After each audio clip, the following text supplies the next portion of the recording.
अकोला जिल्ह्यातील शेतकरी संकटात सापडलेला आहे। सोयाबीन उगवलेलं नाही आणि त्यामुळे मोठं नुकसान झालंय। सोयाबीन उगवलं नसल्याचा 10,000 तक्रारी शेतकऱ्यांनी दाखल केल्यात आणि यामध्येच आता दुबार पेरणीची वेळ निघून गेल्यामुळे शेतामध्ये फक्त माती दिसते।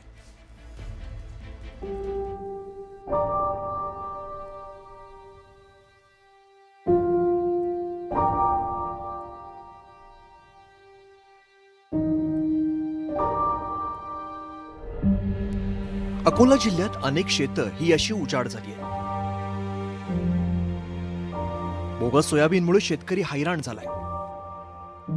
बोगस सोयाबीन उगवलंच नाही, त्यामुळे काय करायचं असा प्रश्न आता निर्माण झालाय। जिल्ह्याभरातील शेतकरी बोगस सोयाबीनच्या संकटाला सामोरं जातोय।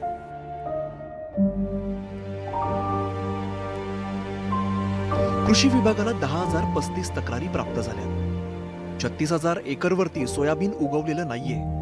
15 दिवसांपेक्षा जास्त कालावधी उलटल्यानंतर सुद्धा 7,000 तक्रारींचे पंचनामे झाले। परिणामी नुकसान भरपाई मिळायला उशीर होण्याची शक्यता निर्माण झाली आहे। आता आम्ही वर्षाची आर्थिक वर्ष आता कसं निभू हे आमच्या पुढे गंभीर प्रश्न निर्माण झालेला आहे।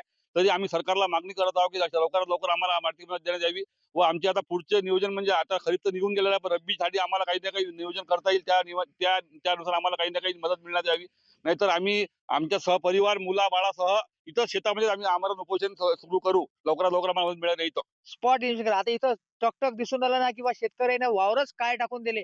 कोणताच शेतकरी त्याचं शेत कोरं ठेवत नाही, काहून की त्याच्या खरीपाच्या वर्षावर त्याची पूर्ण भिस्त असते। पहिलेच तर अल निनोमुळे 1 महिना हंगाम पुढे गेला। 1 महिना गेल्यावर आता कसंही पेरण्यात आम्हाला तिथं निकृष्ट दर्जाच्या बियाण्याने त्या शेतकऱ्याचा धिंगाणा करून टाकला। म्हणून आमची गव्हर्नमेंटला अशी म्हणणे आहे की ज्या 14 कंपन्यांवर तुम्ही आता एफआयआर दर्ज केले आहेत, या कंपन्यांचे बियाणे या अकोला जिल्ह्यात किंवा मुर्तेड तालुक्याच्या कोणत्याही दुकानात विक्रीत जर आले तर याला सर्वस्वी जबाबदारी सरकारची राहील। या सोयाबीन बियाणे न उगवण्याच्या संदर्भात आपण एकूण 12 कंपन्यांवर 14 ठिकाणी एफआयआर पोलीस गुन्हे दाखल केलेले आहेत। त्याचप्रमाणे बियाण्याच्या बाबतीत आतापर्यंत 457 दुकानांची आपण तपासणी केलेली आहे। कंपन्यांनी शेतकऱ्यांना नुकसान भरपाई नाही दिली तर आगामी हिवाळी अधिवेशनात दोषी कंपन्या ब्लॉकलिस्ट करण्यासाठी पावलं उचलली जातील असा इशारा आमदार हरीश पिंपळे यांनी दिलाय। बियाण्यांचे नमुने वेळेवरती तपासले गेले नाहीयेत, ही चूक कृषी विभागाचीच असल्याचंही पिंपळे यांनी सांगितलंय। राज्यभरात बियाणं तपासणीच्या केवळ 4च प्रयोगशाळा आहेत, त्यामुळे बियाण्यांचे नमुने हे वेळेवर तपासले जात नाहीयेत। परिणामी जास्त प्रयोगशाळा गरजेच्या असल्याचं आमदारांनी सांगितलं। आयुक्त त्या कंपनीवाल्याच्या संपर्कात आहे, पण हे कागदोपत्री जे चालू आहे याला थोडा डिले होऊन राहिला। कारण मुळात चूक तर कृषी विभागाचीच आहे, कारण त्यांनी नमुने वेळेवर प्रयोगशाळेतून तपासून घेतले असते। 183 नमुने फेल आहे। मग आता 183 नमुने फेल असताना हे बियाणे कृषी केंद्रावर गेलं, शेतकऱ्यांनी घेतलं, पेरल्या गेले, म्हणून हा प्रश्न निर्माण झाला।